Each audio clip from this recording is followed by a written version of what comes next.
Amy Kosick, News Center 7. And now, your Storm Center 7 forecast with meteorologist Robert Gauthreaux III. And Robert, you and I were talking. It's cold. Yeah, a little bit. I mean, it seems like the last week or so has been a little bit above average. And to be honest, I mean, we'll have some days a little bit cooler, a little bit warmer. But broadly speaking, we're going to be pretty seasonable, at least for the next 7 days. I mean, tonight, yeah, certainly chilly, because we had a cold front move through last night. We're looking at 36 degrees right now in Dayton, 32 in Sydney, 33 in Salina. Looks like a few places are below freezing at the moment. Xenia is at 31 and Wilmington is at 31 as well. So, yeah, it's a bit of a chilly night. We'll be back down into the low 30s. We'll be below freezing most places tonight.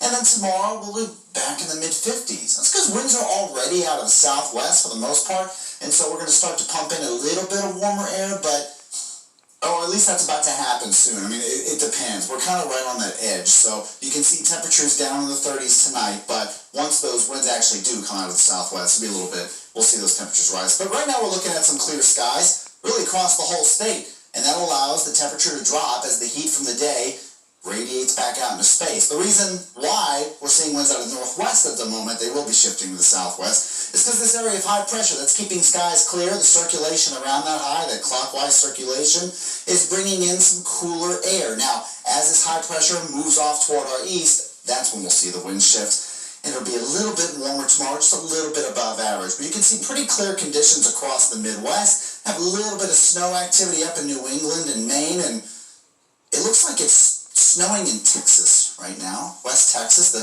Texas South Plains. You can see some real heavy bands of snow making their way across Lubbock, almost to Amarillo. Looks like they're seeing more snow than we've seen so far this year.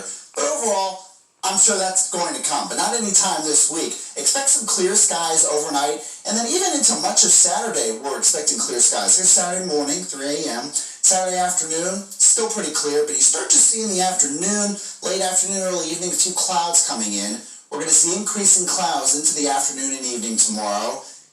There you go. And then take a look at this. Once we get into late Saturday night, early Sunday morning, you're going to start to see this wave of green come in. Here's a look at 2 a.m. on Sunday. We're expecting some pretty good rain Saturday night and into Sunday as well. So no, we don't have the snow, but we'll have some heavy pockets of rain. That'll be great news for the dry areas out there because we're still in drought across much of Ohio. But you can see as we move into the rest of Sunday morning, 4 a.m., there you start to see some of those heavier colors there. And so, again, some good rainfall. It's not completely done at 7 a.m. or even into the afternoon. It's still not done. You can see 1 o'clock, still looking at some green. Although, as we move into the afternoon and evening, we'll see less coverage. So it will lighten up a little bit.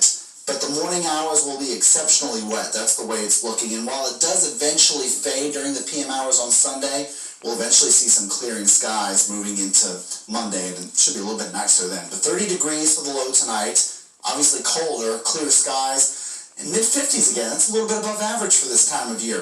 And then some days, you can see like Wednesday, for example, we're seeing some more scattered showers. It does look like we get back to some of those cold temperatures, though, as we move into Thursday.